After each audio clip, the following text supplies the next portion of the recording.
All right, grace and peace to everybody. So I've never actually played a video on here before. So I'm gonna see how it works if the audio comes through. I'm gonna have my phone on me. And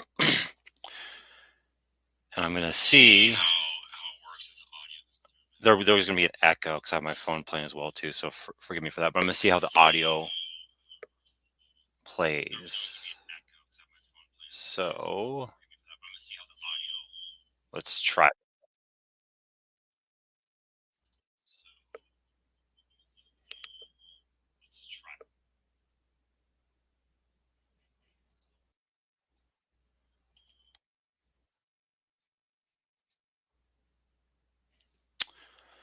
All right.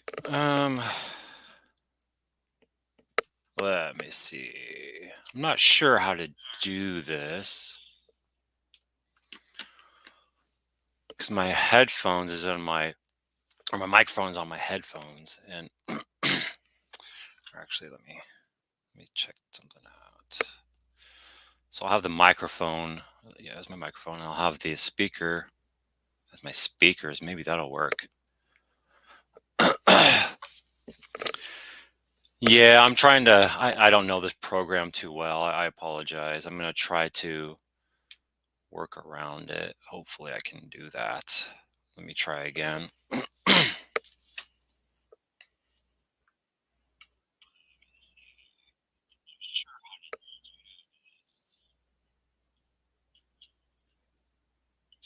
headphones is on my microphone's on my headphones.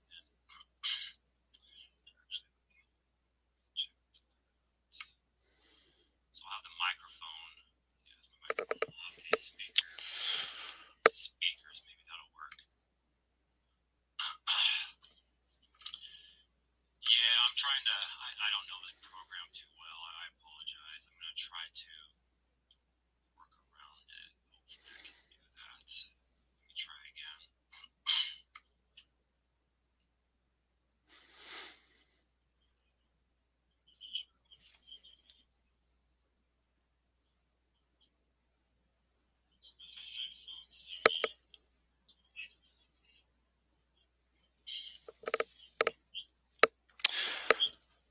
I'm not seeing or I'm not hearing any audio coming from when I play this. Let me see if I can figure this out. So if I'm not able to figure this out, then I might not be doing this. So I have a shared screen. I wonder if there's a different feature for this for audio. So if I share a screen, I want to share. Let's see here. We'll do this one. Let's see if this works. No, you guys in the audience, if there's anybody there, let me know if this works or if you know how to work the program out better than I do. One of the English renderings is appearance, the rest are vision in Daniel 8. Are you guys able to hear? Hey, brother Kevin. Hey, are you able to hear Jamie's audio? Let me know if you are. I'm gonna play the audio a little bit more. The term vision. That worked. Sweet. Awesome. And the Hebrew words that vision. All right. Thank you, Sanja. I appreciate that. All right. So this will be the live start. I'm gonna start reading from the scriptures first. Titus chapter 1, starting verse 10. For there are many who are insubordinate, empty talkers and deceivers, especially those of the circumcision party. They must be silenced, since they are upsetting whole families by teaching for shameful gain what they ought not to teach. One of the Cretans, a prophet of their own, said, Cretans are always liars, evil beasts, lazy gluttons. This testimony is true. Therefore, rebuke them sharply, that they may be sound in the faith, not devoting themselves to Jewish myths and the commands of people who turn away from the truth. To the pure, all things are pure, but to the defiled and unbelieving, nothing is pure, but both their minds and their consciences are defiled. They profess to know God, but they deny him by their works. They are detestable, disobedient, unfit for any good work. But as for you, teach what accords with sound doctrine.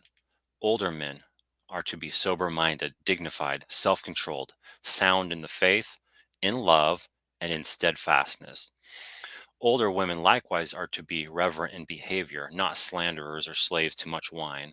They are to teach what is good, and so train the young women to love their husbands and children, to be self controlled, pure, working at home, kind, and submissive to their own husbands, that the word of God may not be reviled. Likewise, urge the younger men to be self controlled. Show yourself in all respects to be a model of good works. And in your teaching, show integrity, dignity, and sound speech that cannot be condemned, so that an opponent may be put to shame, having nothing evil to say about us. That is the word of God. That was Titus chapter 1, verse 10 to chapter 2, verse 8. Grace and peace to the body. I thank everyone for watching this and who will be watching this. Tonight's going to be a review of a video by uh, an SDA called Jamie Russell. I was thinking about a video. I want to do a video here in the future on the Sabbath, my position on the Sabbath. I want to start also doing videos that I explain my beliefs. So I'm going to do a video on the Sabbath and why I do not keep it, why I do not believe it is binding upon the Christian. I'm also going to do a video on the doctrine of eternal security and why I do hold to and why I believe the scriptures teach it. And I'll be doing other teachings as well too. But at the same time, I do have a life and I run my own business, and it has been very busy picking up. So it'll take me a little while to get to these videos, so I appreciate everybody being patient. But I figure for tonight's video, we will be reviewing this video called An Intro to Daniel chapter 8, the 2300 years. And why this is so important for an SDA to focus on is that in Daniel chapter 8, the 2300 years are used to justify their doctrine of the investigative judgment. And if you know anything about the SDA teaching, that is probably their central teaching. Without it, it could be said, that they are not the remnant church spoken of in Revelation chapter 12, 17, 19, where they put themselves in the commandment keepers. And so that's why this is such a vital issue when it comes to Adventism. And of course, I'd say even more vital is the gospel. There are going to be a number of Adventists who you talk to who won't even be able to explain to you what the gospel is. I've had an SDI ask the individual, what is the gospel? Because we're talking about scripture and eschatology. They'll always go to Revelation and Daniel right away. I said, okay, so what is the gospel? Do you know what the gospel is? Because that is the most important thing. That is the first thing we should be talking about. And they had a hard time explaining it to me. They didn't really fully understand it. So I'd explained that it's the death, burial, resurrection, and ascension of Christ to the right hand of the Father that brings salvation to all of those who believe in Christ. It is a simple and pure gospel that saves those who are in Christ. And they tend to, they muddy the waters because they have another gospel called the Three Angels Message. So without going any further about that, let's listen into this video and I'll stop it. And I kind of listened for a couple of minutes 2 days ago. And so some of this is going to be new to me. So I haven't listened to the whole thing. So, all right, here we go. There's two words in the Hebrew that are translated vision. I'll replay it. Excuse me. This is a demonstration of Daniel 8 and the way the word vision is used in the text, and the fact that there are two words in the Hebrew for the word vision. Okay, I'm going to comment on that real quick. So the reason why it's important for them to point this out is this helps them to justify a couple of things. One, the starting point for the 2300 years, and that's vitally important. The reason why that's vitally important is because without the starting point, the ending point won't be correct. And so we'll see later on why the emphasis and the focus on uh, what's called the Kazon and the Mare is so important. One of the English renderings is appearance, the rest are vision in Daniel 8. The term vision and the Hebrew words that vision are, there's two words in the Hebrew that are translated vision in Daniel 8.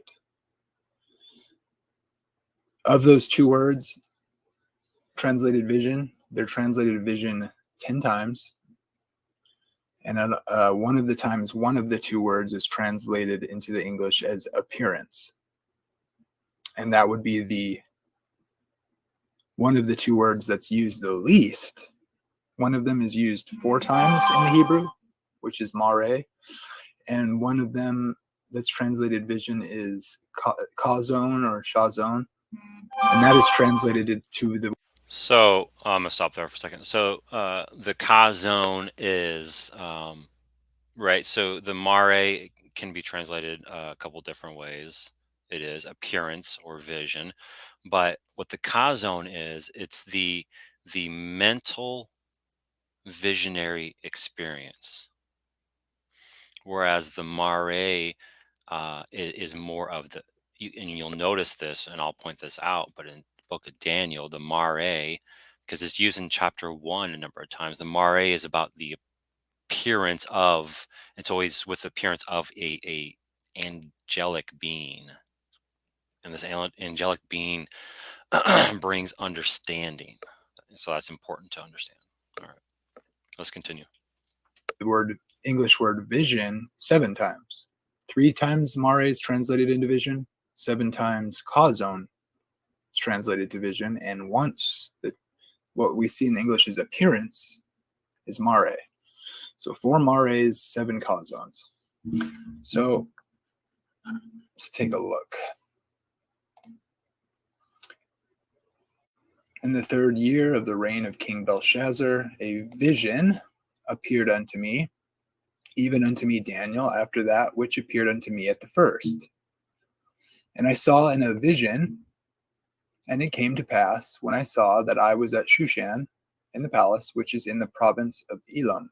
And I saw in a vision, and I was by the river of Ulai. Then I lifted up my... Oopsie. Let's go back one.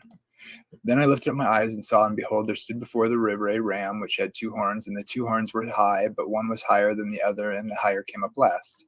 Of course, this is the Medes and Persians. I'm going to skip through the verse if you're not familiar with it to demonstrate where exactly these terms are used. And you can read this. Okay, I do want to stop there for a second.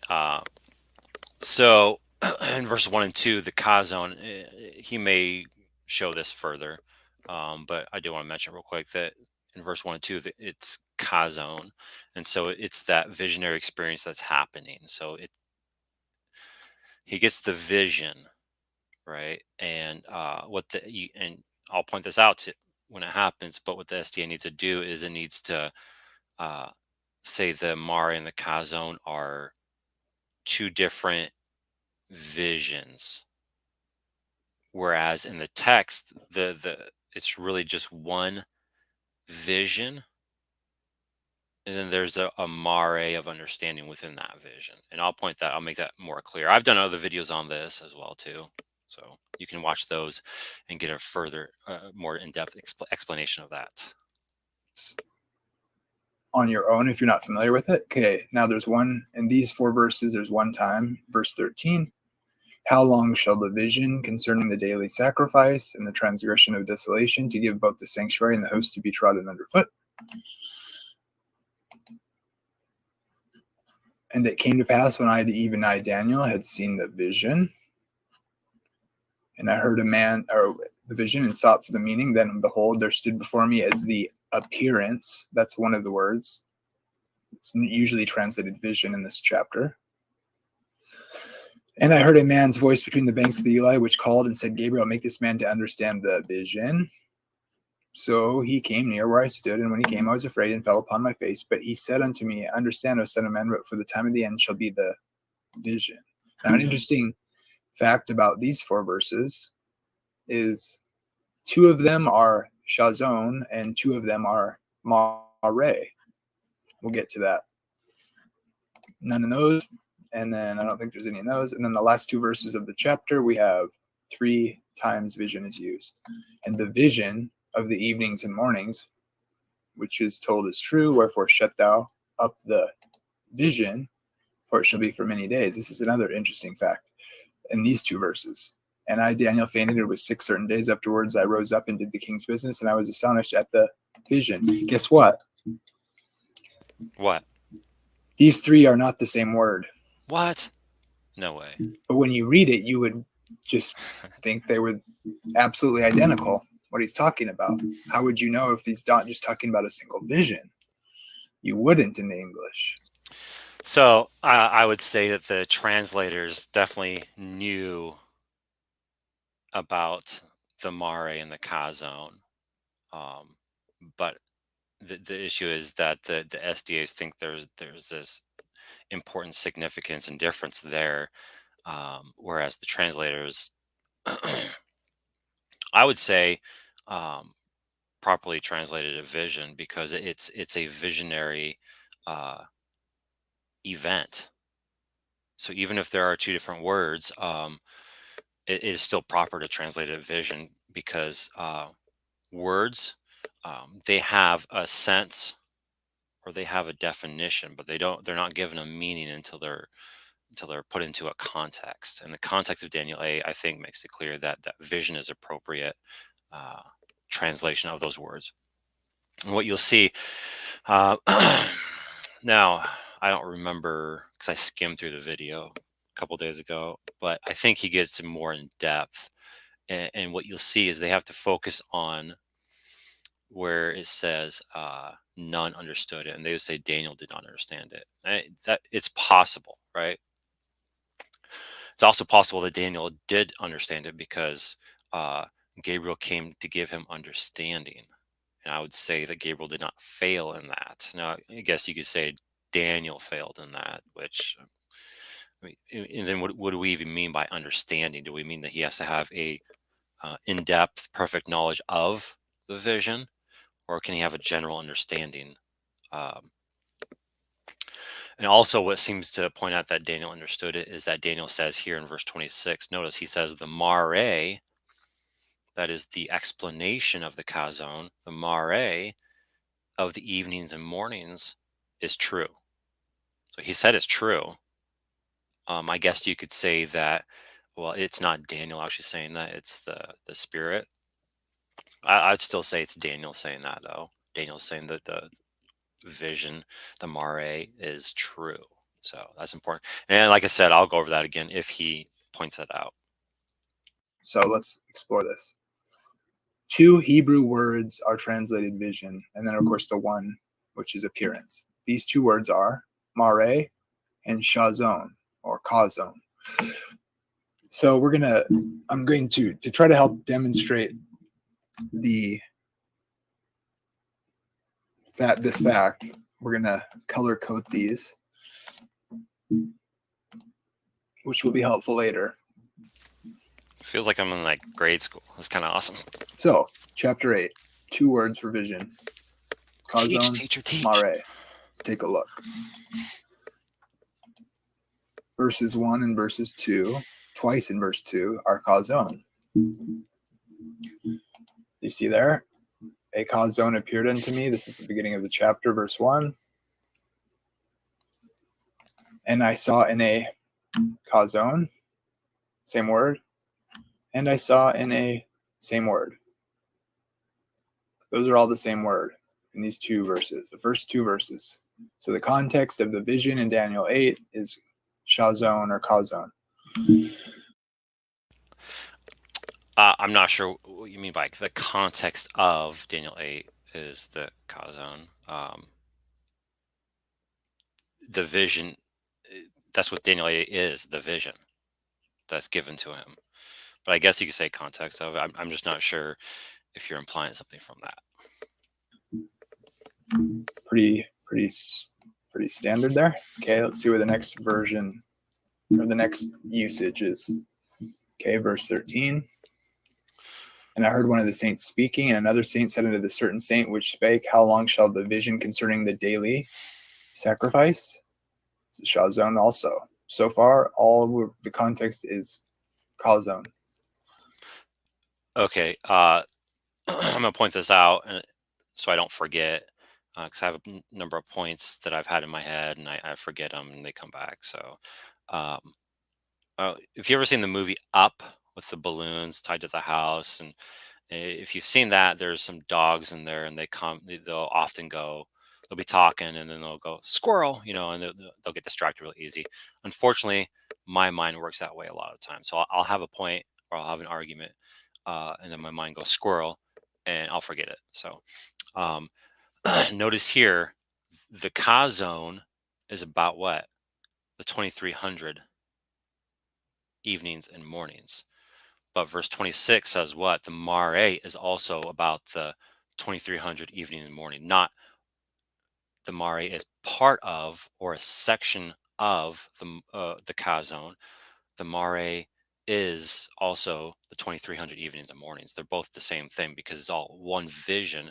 The Mare is just the explanation of the symbols that are given to Daniel in the Kazon from verses 3 to 14. And so from verses 17 down to like 26 or whatever it is, the Mare just explains and gives Daniel understanding. The book of Daniel does this a lot, right? In chapter 7 with the vision, it does that as well too. Chapter 2, he does the same thing with Nebuchadnezzar.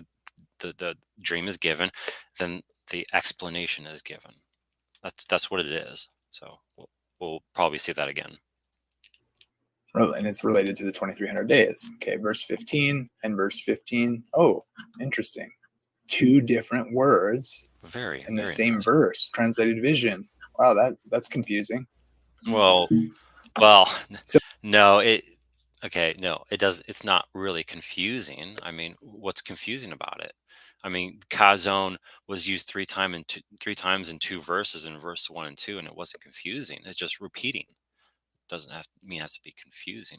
Let me pull it up real quick. Verse 15. When I, Daniel, had seen the vision, okay, so he saw a vision, I sought to understand it. And behold, there stood before me one having the appearance of a man. So that's the Mare.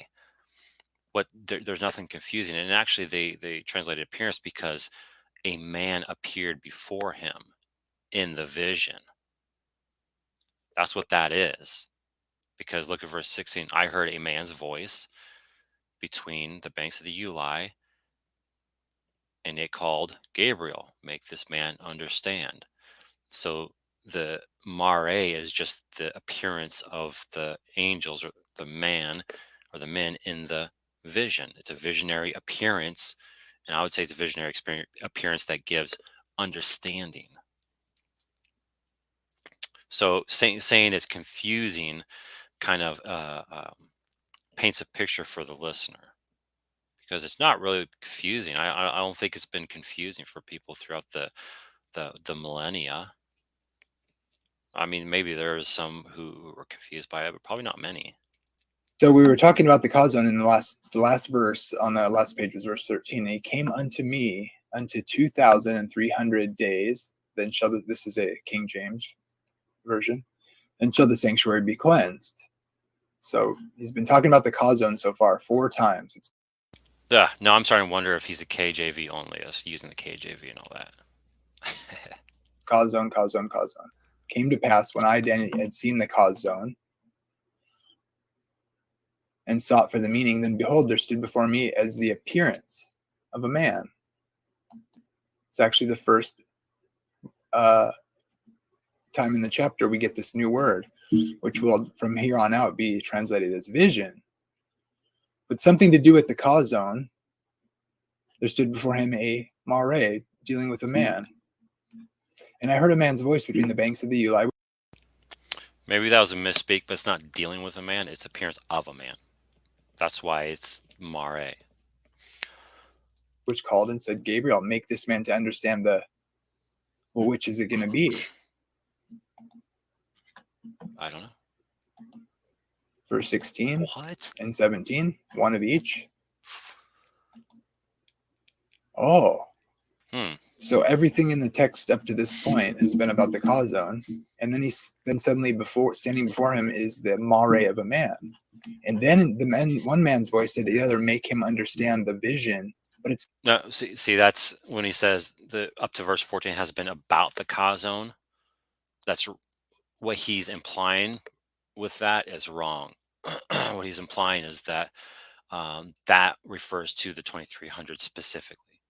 And then this mare that's given is going to refer to a section that's found within the 2300, but it's not the 2300. So it's not the kazon, it's the mare. And the mare is a less amount of time. But you don't get that from the text. That has to be forced onto the text through this kind of stuff. Because if you just read the text, for example, verse 16, I pointed this out before in my video. Look at where the location of the man's voice is. The voice between the banks of the Uli. Now you go back to verse 2. Guess what happens? He's that's where Daniel is when he's in the vision, in the kazon. So he's still in the kazon. He's still having that kazon. It's still the vision. And now the appearance or the mare of a man appears in his vision to do what? To give him understanding. Now the question is understanding of what? Well, verse 26 makes it clear what he gave. I mean, if you read through from verse 17 to like 25, if it's not clear enough that he's just explaining what the symbols mean in the vision, he makes it abundantly clear in verse 26 when he says the mare of the evenings and mornings. And what's that? You go up to verse 14 and it says 2300 evenings and mornings. So the mare is just the understanding of the 2300 evenings and mornings, which is just found in the kazon. Let's continue. It's not the kazon, which has been the only word translated vision up to this point has been the word kazon. And then in the English, if you were to read this, it says vision too. How would you not relate that? See, people have not needed to, translators, interpreters have not needed to do this because it's an arbitrary connection that's being made. And I don't think he makes it in this video because it's only part 1. But part 2, I believe he said he would make the connection with Daniel chapter 9. That connection is only made if you have a doctrinal presupposition that you want to impose onto the text. And the SDAs, in fact, do have that. It's called the investigative judgment. And if you don't know, for my viewers, if you don't know why that's important, the 2300s, when the 2300 evenings and mornings end, it's when the investigative starts, and that happens to be in 1844, according to the SDA.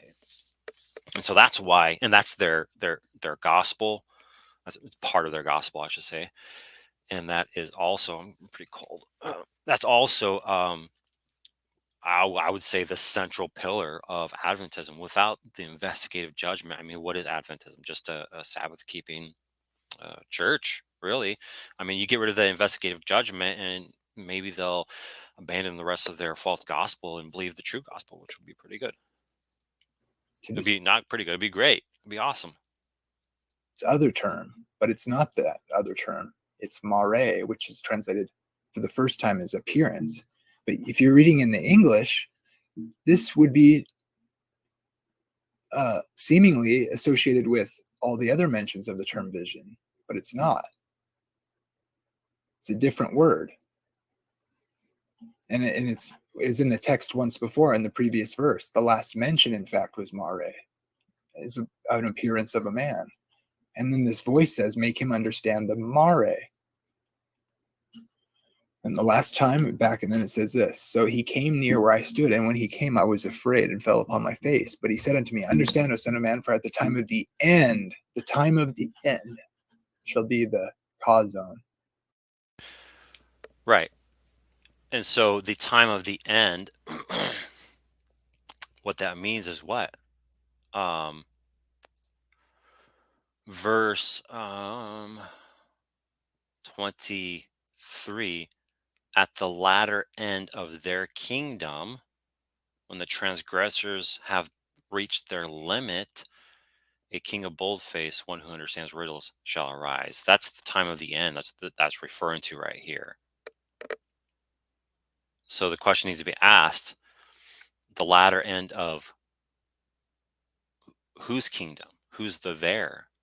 And then who are these transgressors? Because if their kingdom is the beast system, if that's the beast system, whether the third or fourth beast system, then who are the transgressors? If we're going to say the transgressors here are the new covenant believers in Christ, then that means the new covenant believers in Christ have their transgressions have reached their limit. Doesn't sound to me like that it would be a legitimate interpretation. Which is associated with the 2300 days in verse 14. Interesting. Verse 26. And we have it twice in another verse. Let's see. One of each. Now notice, one of each. We just were told the kazon isn't until the time of the end. And we've had this new term introduced. Right. Yeah. The kazon is for the time of the end. When the transgressors have reached their limit, that's when it starts. And we know from Daniel chapter 8, the starting point. See, the SDA has to jump to chapter 9 to make this arbitrary connection to create a starting point for the 2300 in order to justify 1844 as a prophetic year, which it's not. Because Daniel 8 tells you when to start the 2300. And what does it say? Let's see what it says. It says here in verse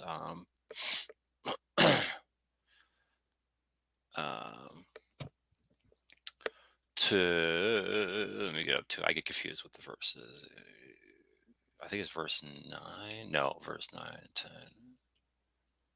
Okay, verse 11 gives us the starting point of when the 2300 is to start. It says, it became great, that is the little horn, even as great as the prince of the host, and the regular burnt offering, or the tamid, was taken away from him, and the place of his sanctuary was overthrown. So the taking away of the tamid, or the regular, or the daily, is when you start the 2300, not whenever the vision in Daniel 9 is supposed to start. See, that's the issue. One of the issues that the SDAs have is they create this false starting point, because when the SDA starts the 2300, the Talmud is being restored. But here in the text in Daniel 8, it tells us when the Talmud is taken away is when we start the 2300. Regarding the mare, which is a different word than the vision up to that point through the text. And the mare of the evenings in the morning, which was right, the mare, the understanding of the 2300. So the mare is all of the 2300 as well. It's the explanation, the understanding of it. Told is true. Notice this: the kazon is associated with the evening and the morning, the 2300 evenings and mornings. Now he's associating the mare with the evening and morning, after he's just said the kazon. It's not just an association. It says the mare of the evening and morning, not the part of the mar. Or no, it's not saying the mare is part of or a section of the evening and morning. It's saying it is of the evening and morning. That is all of it. And so that's why it says mare of the evening and morning is true, because Daniel at least had a basic understanding of it. Then it says, shut up the kazon. And the reason why it says that is why? Because it's saying shut the whole vision. Daniel 8 is a one single visionary experience called the Kazon. That's why it says shut up the Kazon, or the whole vision, or Daniel chapter 8. And that shut up doesn't mean to hide it. It means to store it away and preserve it, is basically what that means. Is not until for the time of the end. Now, why is that interesting? Because our introduction to evening and morning in this text was to do with the Kazon, but it's not until the end. We've already had the two words associated together. Now it's speaking of the mare of the evenings and mornings. And then he says, wherefore shut thou up the Kazon, for it shall be for many days.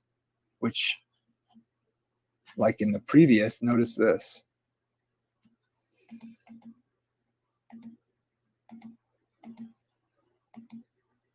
Oops, it's taking forever. Okay. We're told the 2300 evenings and mornings in the original language, Erev Boker. Oops. Great. Now I've done it. Okay. And it came to pass, I had seen the Kazon. So the Kazon's associated with his vision up to this point. His mare hasn't been used.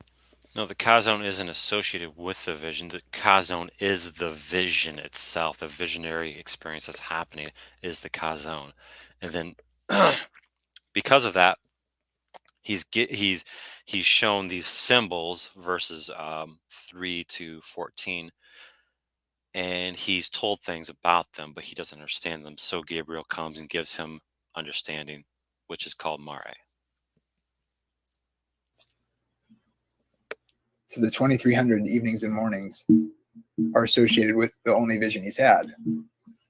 And he had seen the Kazon, which is his vision up to this point.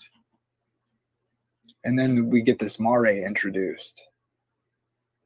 And he said to understand the mare, one man says to the other. And then he tells us the Kazon in verse 17. So the verse 16, he's told he's going to understand the mare, but that the Kazon won't be fully understood until for the time of the end shall be the Kazon. Now remember that.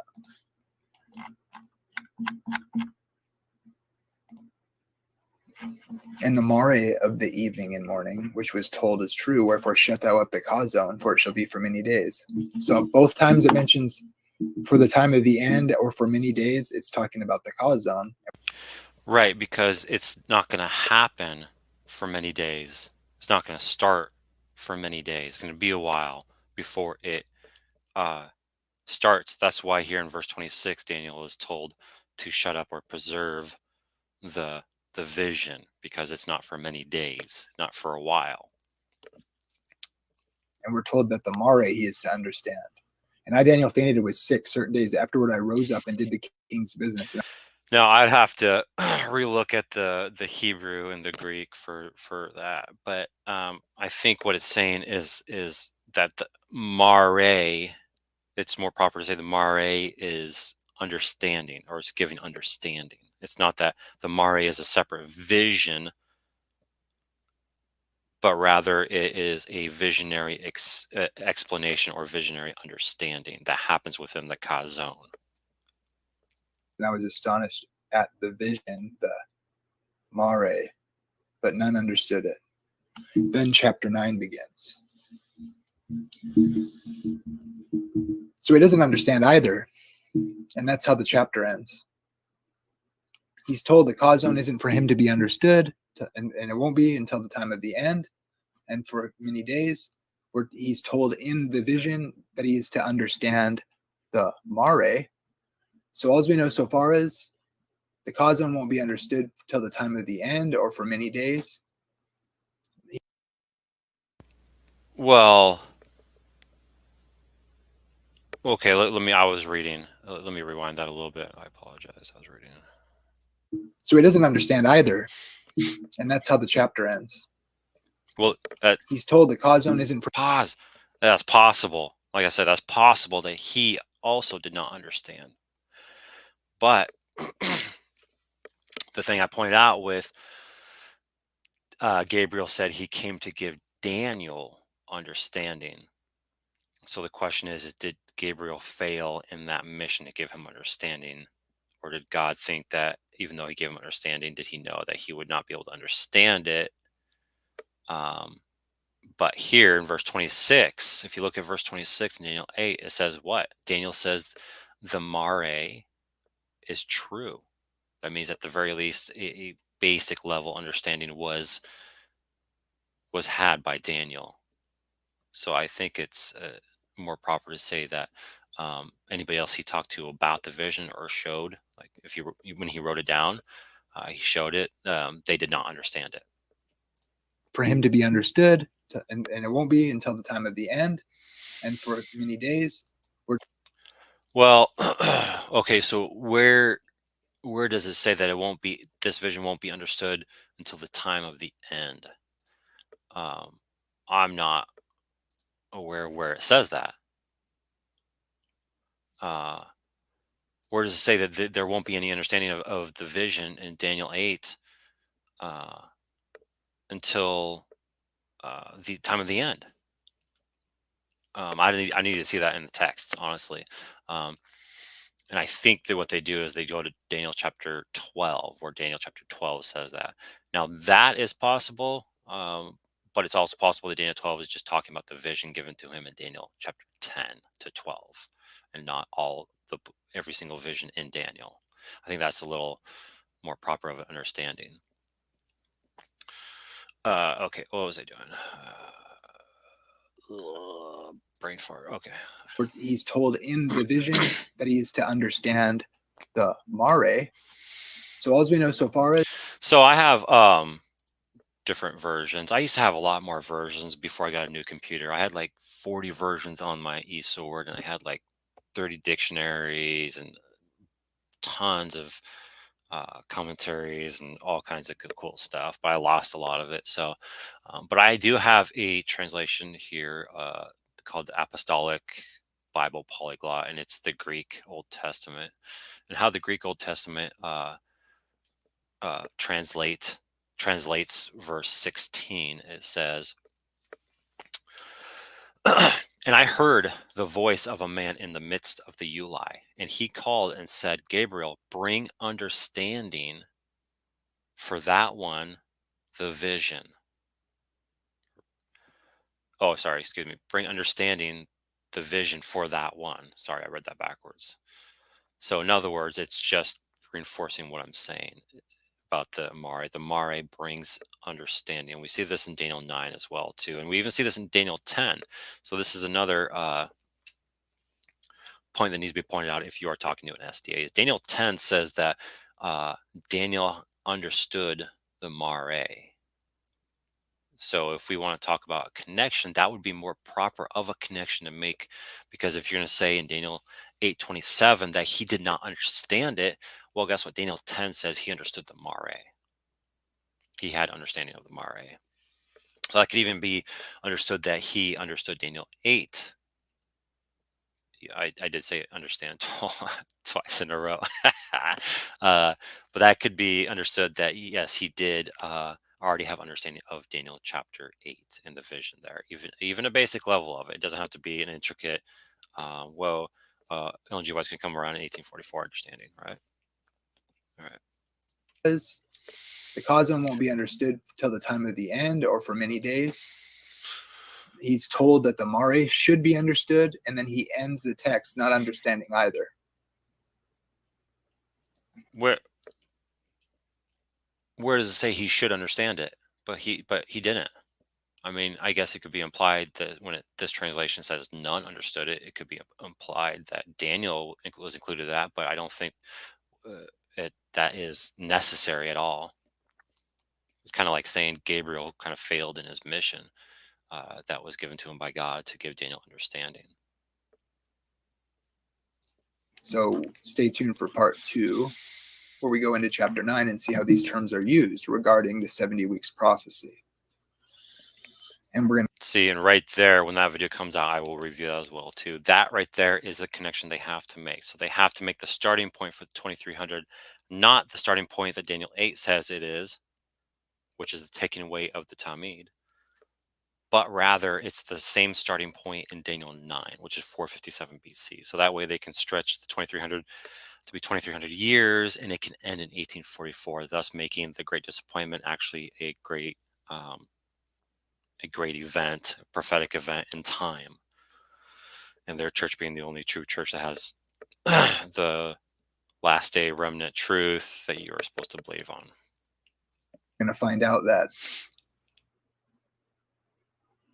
the Mare is associated with the Chazon, but that the Chazon isn't to be understood until the time of the end, and that the Mare is a portion of the Chazon. False. That has not been proven at all in this. That's just an assumption. That is a baseless assumption that's not been proven from the text at all. Chazon.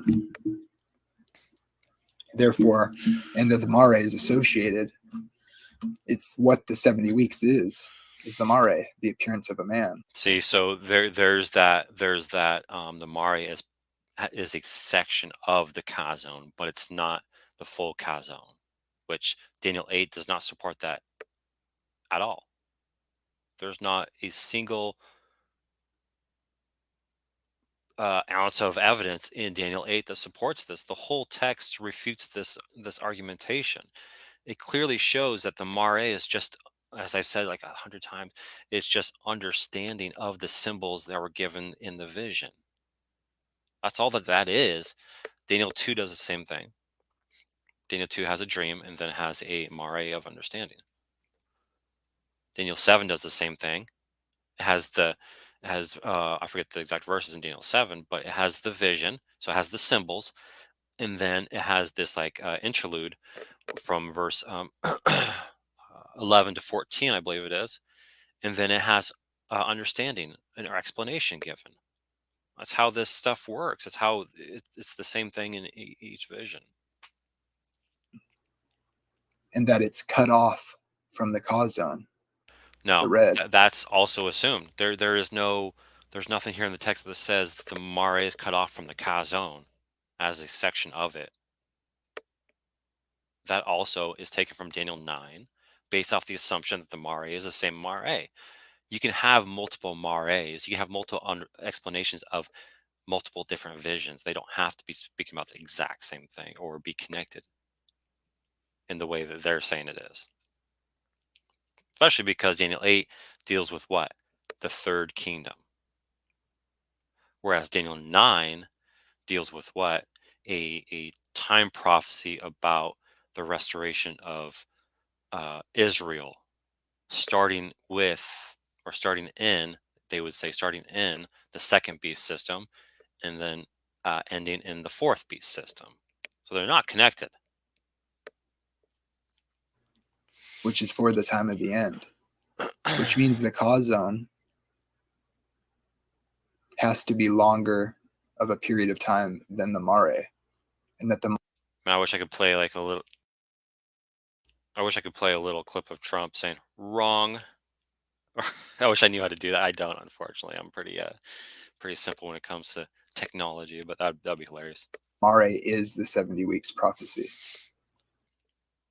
Trump, wrong. Just false. That's false. It's not true. The appearance of a man. And the reason why Mare is used in Daniel 9 is why? Because an appearance happens again, just like the appearance happens in Daniel chapter 7. That's why it's used. This association, as we'll see in chapter 9, means that the time span of these prophecies start together from the wrong. That's an assumption as well. That has to be the case. It cannot be anything else for the SDA, because if it's not, that's why they do this. That's why they work so hard to try to make this point, is because it has to be that way to prove 1844. There is no other time prophecy that goes to 1844, no matter how you want to cut a prophecy. This is the only one that you can abuse to make it go to 1844. So they have to work super hard to do this. And plus, they say all other time prophecy ends by 1844, so there's no other time prophecy that goes past 1844, according to them. The decree of Daniel 9, and that the Mare is fulfilled by Christ in the 70 weeks, and the fulfillment. No, there's nothing about the Mare here in Daniel 8 is about the third kingdom. There's nothing about Christ coming to fulfill it. That is a baseless assumption. Fulfillment of Daniel's prayer, the beginning of chapter 9. Unless he's talking about Daniel 9, then I misspoke, and that was my fault. And then the angel comes to explain the vision, both of them, the Kazon and the Mare. Well, and the Mare. Okay, yeah. So he is saying it refers to Daniel 9, but also referring to Daniel 8. So when he says it's referring to Daniel 8, that's false. When he's talking about Daniel 9 and Christ coming to fulfill that is true. It is cut off and is the 70 weeks, which means that the Kazon has to be longer of a time span. Wrong. Than the Mare. Wrong. Because the Mare is a portion. Wrong, because Daniel 8, 13, 14 tells us the time. If you want to make this distinction, that the Kazon is for 2300. I would say it's 1150, but it's 2300 evenings and mornings. That starts with the taking away of the Tamid. Verse 26 says the Mare is the evening and morning as well. So it's the same time. They're both the same time. According to Daniel 8, they are the same time period. Of the Kazon, which means the 2300 days are 2300 years. Wrong. Man, I really wish I had that clip of Trump saying, because I said wrong this whole time, but that's an assumption as well too. There's nothing in the text to support that is the day year prophecy is to be applied there. See, that's the thing about this day year prophecy thing, is that you can arbitrarily apply it to whatever you want and have it fit to whatever you need it to fit to prove whatever doctrine you want to prove. Rather, if we needed to use the day year prophecy or the day year principle for Daniel 8, the text would make it clear that we were to use that. If the text does not tell you to use it, you don't just start using it wherever, whenever. That's called eisegesis. That's something you do not want to do.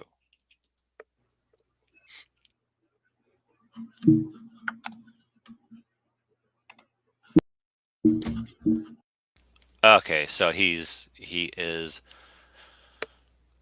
done. All right. Let me stop sharing that screen. I'm gonna share. Where am I? Oh, here we go. There we go. So this is the Daniel 8:16 that I was talking about. This is the Apostolic Bible Polyglot. See, it says, I heard the voice of a man in the midst of the Uli, and he called and said, Gabriel, bring understanding the vision for that one. So it's basically making the point that I was making. I just wanted to show you guys that. So I'm going to check out the comments.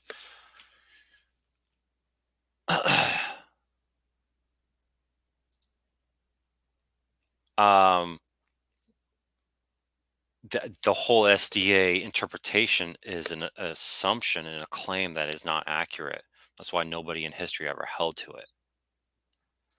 That's why nobody in history ever said the 2300 is to start in 457 BC and to end in 1844. That's an assumption that's forced on the text. And I would say the only reason why it's even done by the SDA Church is because they did not want to admit that William Miller was a false prophet and falsely prophesied Jesus' return 3 different times. Anyways, why would you even follow a Freemason who created a prophetic time chart that's supposed to be predicting Christ's second coming? Why would you follow a Freemason who taught that? it just boggles my mind. I mean, if you know anything about Freemasonry, read anything from Albert Mackey on Freemasonry. You don't want to follow any of those guys' prophetic time charts. And yet here we are today, the SDA Church based upon a Freemasonic prophetic time chart. That is wild to me, especially what's guys like Walter Weiss says about the Freemasons. Uh, I'll read the comment. I don't know if I'll read. It's a lot of comments, so my screen was taken up with the video. I wasn't looking at comments. I do apologize. So there was a little bit of technical difficulty at the beginning, so I do apologize, but I did finally figure it out. I assume that you're saying the SDAs are dishonest. No, I believe there are a number of SDAs who do honestly believe that the church is true. I grew up around it my whole life, even though Jamie has denied that I am a former SDA. The fact is that I am. And I grew up around people who honestly believe that this is the truth and that they are the end time remnant who are to reach people with God's present truth, which is the three angels message.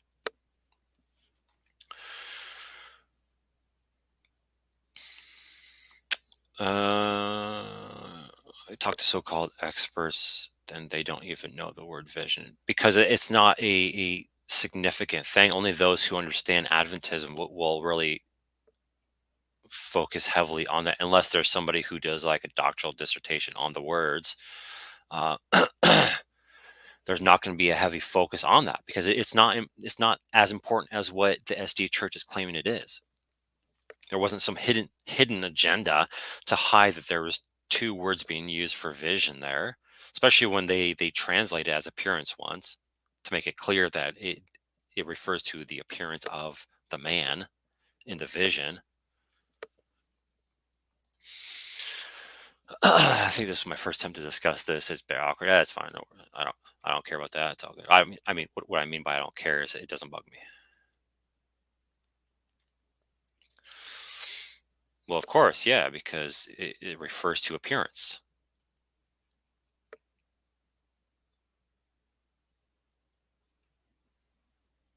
They are different vision.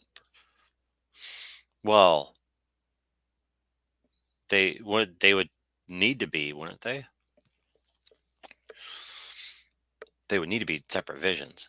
You'd have to come out of the Ka zone and go right into the Mare.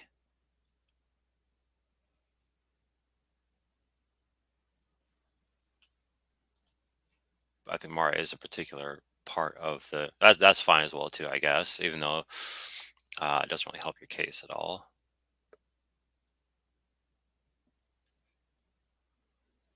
I mean, it was fine. It's I'll say this, it's better than anything I could probably ever do. So it's not that big of a deal. I don't want to worry about that. Brother Chris, what's going on, man? It's good to see you. And Kevin, it was good to see you too. I don't know if you're still here, brother, but well, it's good to see you as well. Sanja, if you're still here, I appreciate you listening and taking the time out of your day to listen. I don't know if you are familiar with Adventism or if you are a former or current Adventist, but I do appreciate listening. And actually, if you are a former or current SDA and you want to talk about this, I wouldn't mind opening up the live stream for a little bit. We can talk about it if you have questions, and I'll answer to the best of my ability. I'm not I'm not a scholar.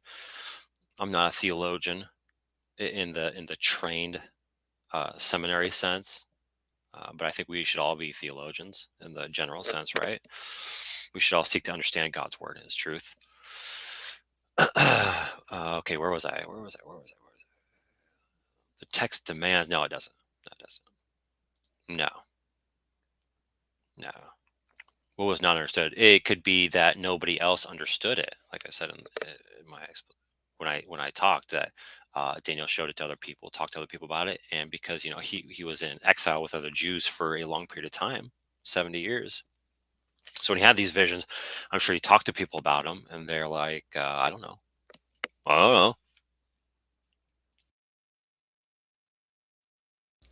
He knew what the symbols were. Okay, that's fine. But he didn't know how to apply it. I mean, that's still fine. I mean, okay, if that's true. If that is true, which that's an assumption on the text, but if that is true, um, it still doesn't change anything. I mean, because Daniel was to die before anything was even to happen with that vision. That's why it says it's still for many days. That's why it's for the time of the end. Why is he praying about the temple in chapter 9? Because when he had the vision, they were without one. Daniel tells you in his prayer why he's praying for it. Anyone who wants to go read Daniel 9, 1 to verse 19. He tells you why he was praying for it.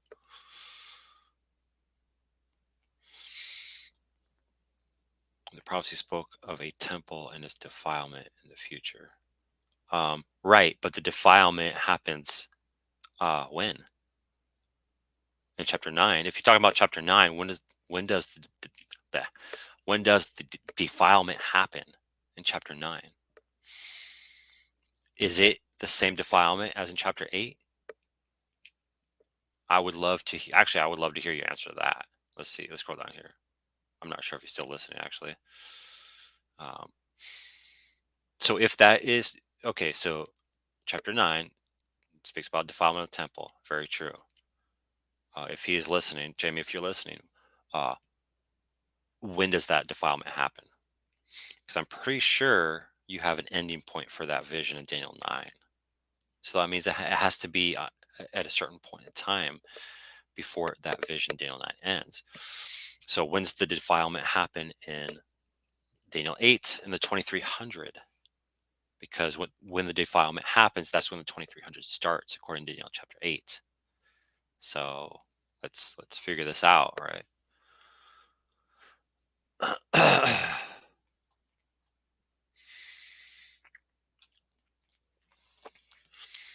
If that is the difference between Mara and Kazon, what is the distinction in chapter 9?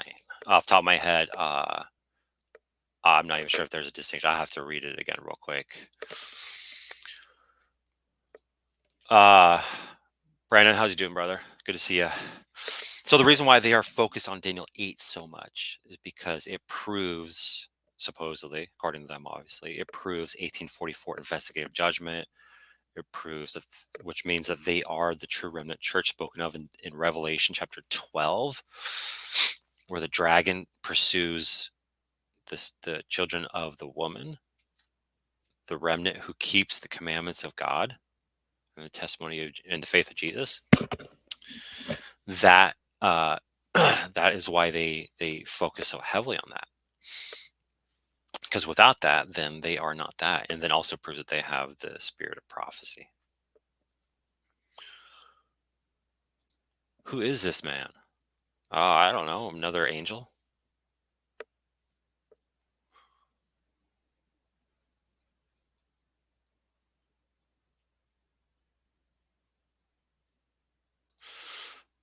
Yeah, there was definitely a heavy association with the KJV only back in the early 1900s.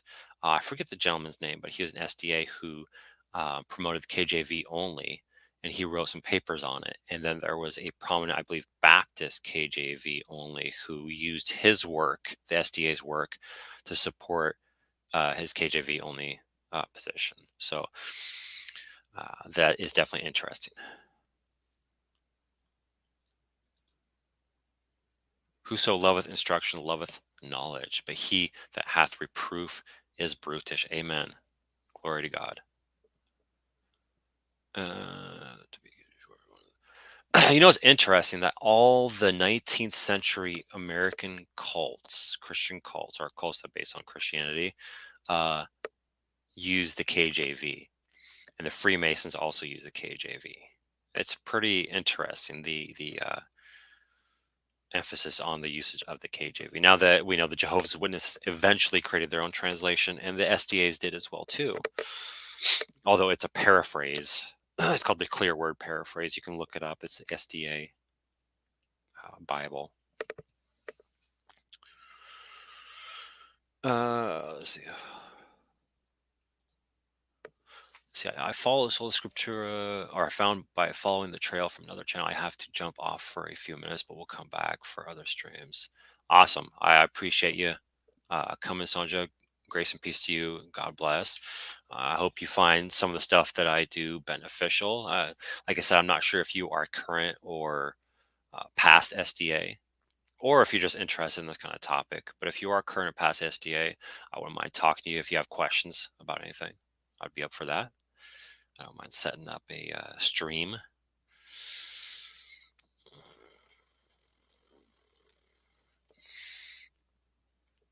Claiming the Mare is the same thing as the Kazone is my point. There is something else that isn't the same thing as the Kazone. I wouldn't deny that the Mare is a vision that is a part of it. That's not it.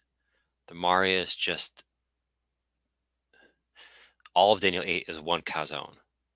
It starts in verse 2 and it ends in verse 25. It's all one Kazone. It's all one visionary experience, and within that visionary experience, he's seen all these symbols, and he's given this time prophecy, right?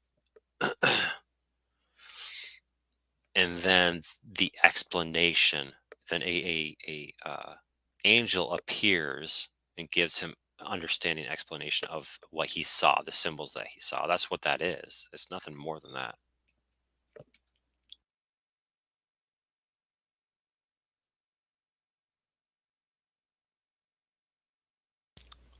That is patently false, because how dare you say that? Because he says the Kazone isn't to be understood. What verse is that again? Let me. I'm kind of curious. What verse is that? Kazone is to be understood. I forget if it does say that. See, when Daniel saw the vision here in verse 15, he had seen the vision. He sought to understand it. Like he wanted to understand these symbols that were happening in this vision, in this Kazone. And then behold, there stood before me the Mare of a man. So this Mare brings understanding of what he had just seen. It's not talking about Daniel 9, talking about what he saw in the vision in Daniel chapter 8.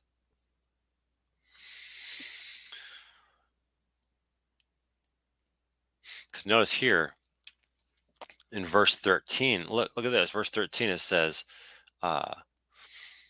Daniel hears, but he doesn't see. He hears a holy one speaking, and another holy one said to the one who spoke. That's the same two that are here in verse 15. So they hadn't appeared yet, but they started speaking and saying, how long is the vision concerning the regular burnt offering? So the Kazone, so the time part of the Kazone starts with the regular burnt offering taken away, which is what verse 11 says. Verse 13 reinforces that. Then it also says the transgression that makes desolate, and the giving over the sanctuary, and the host to be trampled over. So that host to be trampled over. And then he said to me, 2300 evenings and mornings is when the Tamid is taken away, the transgression that makes desolate. So the transgression of the Jews. Or if we take, well, even if we take Jamie's position in 457 BC, this transgression starts, right? Because this is about the 2300. So this transgression of the Jews that makes desolate starts in 457 BC. That doesn't make any sense at all. Because what happens in 457 BC? Restoration happens.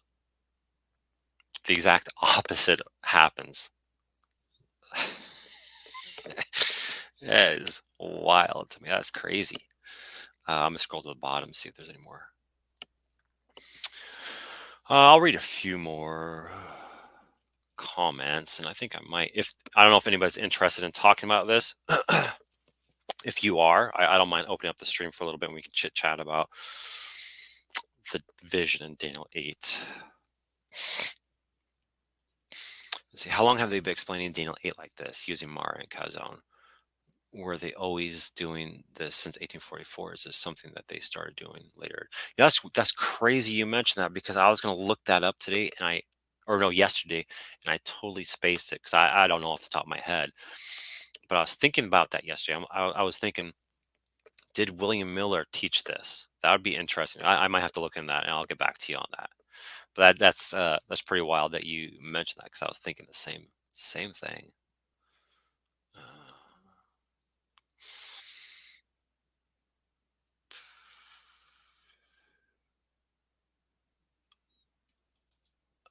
Uh, in the New Testament, writers use these verses to make that theology in the New Testament. I'm not sure exactly what you're talking about, but they're not quoting from here. They're quoting from different parts of Daniel. I wouldn't say it's Daniel 8. I guess it's possible. It depends on which area you're talking about, I guess. I'll need to see more details to say yeah or nay. Until the end of the world. Not everything. Not every time it says time of the end has to be the end of the world. You're taking every time that's said and saying it has to refer to the exact same thing. Daniel 8 is abundantly clear that Daniel 8 is talking about the time of the end refers to what? The indignation, the wrath of God on the transgressors who are the Jews. That is the context of Daniel 8, the context of this phrase, time of the end.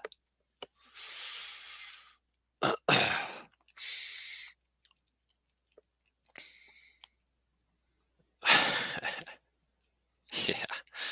Uh, well, okay. Well, Daniel 12, yeah, Daniel 12 says it is sealed up. But then what is sealed up? The whole book of Daniel? Or is it Daniel 10 through 12? I know your church teaches the whole book is, but here's the thing is, even though when it was unsealed according to you guys in 1844, your church still admits that it doesn't fully understand it still.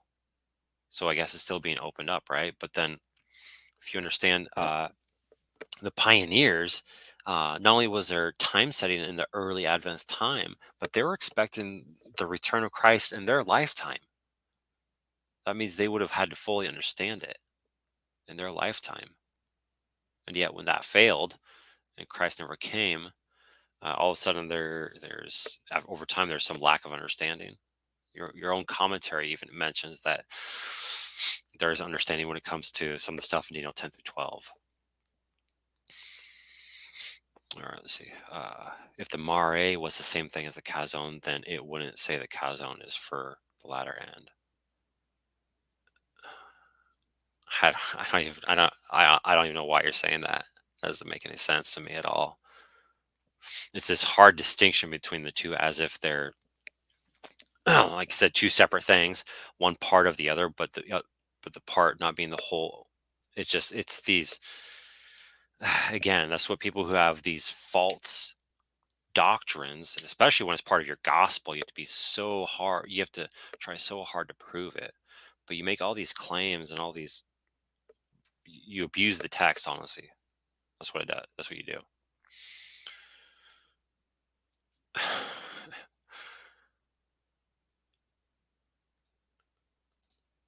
We are Wesleyan in our understanding of the gospel, and it would be great if you would acknowledge sin. Well, no, Wesley would reject your gospel. Wesley himself would have rejected the 1844 investigative judgment. He would have rejected the health reform, which is a part of the gospel message, according to your prophetess. He would have rejected your Sabbatarianism as the gospel. He would have rejected Protestantism being a part of Babylon and then called to come out of her. He would have rejected all of that. He would not have held to your gospel at all. He would have called you a false. He would have said you guys had a false gospel.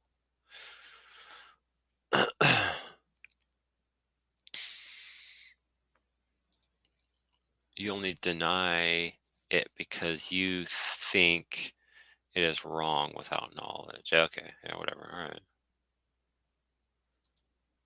That is conspiracy theory. I don't even know what you're talking about. To be honest, crap. And now, are you saying crap because you got caught and your teaching's wrong, or crap because what I'm saying is crap. I assume it's the latter, but it could be the former. Okay, I think that's it. So if there's nobody who wants to talk about this, then I appreciate everybody listening in. Hope you guys have a good night or a good day wherever you're at, wherever you're located on this globe. Uh, and may the Lord keep you and protect you in your way. Grace and peace. God bless.